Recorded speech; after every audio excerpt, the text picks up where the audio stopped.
Hello and welcome. If you're watching this video, the chances are you have just been accepted to be a Voice Fairy artist. So congratulations, we are quite picky, so well done. This video is just to explain what you actually need to do to get listed.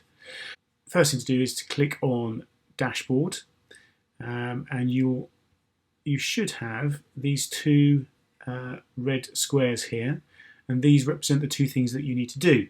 The first thing we're going to look at is rates. So if we click on rates, we'll take you to your rates page, and as you can see here we have a list of every type of project that's actually listed on the two sites. Now this is very important because what we do is we make sure that the client is paying the right fee for the right type of project, and we have here a list of our recommended rate, the nearest applicable equity rate that we could find, the minimum rate that's listed on the site, the average rate that's listed on the site, and the maximum rate that's listed on the site.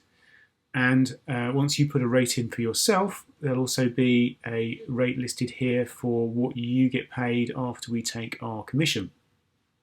Now this last column here denotes the fact that every project type at the moment has been opted out. Now that's really important because we don't want to put you on the site until you have checked and make sure you're happy with the rate that you're listed at.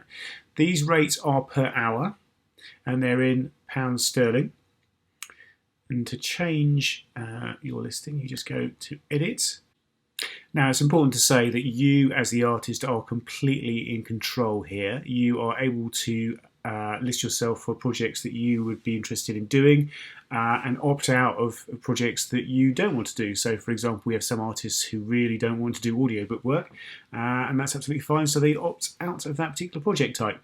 Now there are a few project types that I would suggest that you definitely do enable. They are the online up tos, so up to 1.5 million views, 100 million views, 10 million views and 50 million views. Reason being that they represent the majority of the work that goes through the site.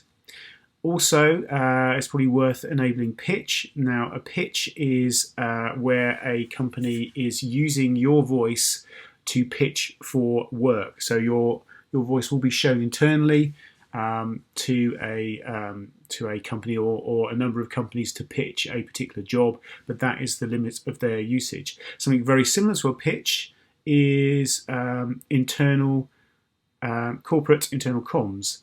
That is essentially something which is only ever going to be used internally.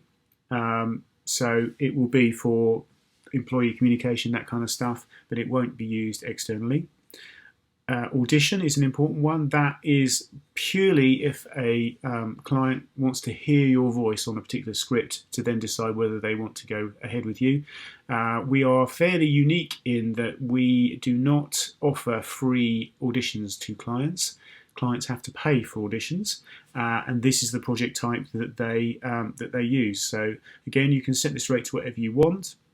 Another project type is changes. That's quite important. That is when a client has done a session with you and then they come back afterwards and have what I would describe as significant script changes. Either that or they have left it so long that the project itself was closed. So this is a rate that essentially is just your basic studio fee. Although it has to be said, the chances are, depending on the project, it probably won't be a whole hour if it is re-recording a few lines. So that is a project type that enables a client to rebook you at a reduced rate. And once you've completed that, if you just click the save button, it will then save those rates. And as you can see, it now lists what you would receive after our commission. So that's the first thing you need to do to be listed on the sites. The second thing is to set your availability. To do that, go back to the dashboard and you'll click on this red square here that says availability.